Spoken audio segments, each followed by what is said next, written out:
আপনি গাছের উপর বসে আছেন আর দুলাভাই ওইদিকে পুরো গ্রামটা ঘুরতে গেছেন। ঘুরে এসে যদি দেখেন আপনি গাছের উপর বসে আছেন তাহলে সর্বনাশটা কি হবে একবার বুঝতে পারছেন?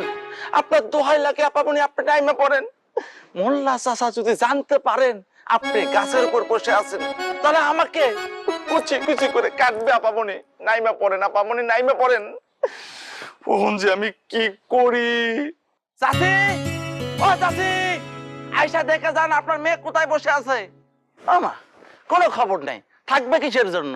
মেয়েটাকে সৎ মেয়ে, আপন মেয়ে হলে কি হইতো?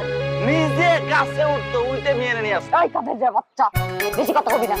বেশি কথা কইলে আমি আম্মারে কইরা তো চাকরি নষ্ট করে দিব। ইয়েস ইয়েস আপামনি, উচিত কথা বললে সব জায়গা থেকে চাকরি নট হয়, এটা তো সবাই জানে।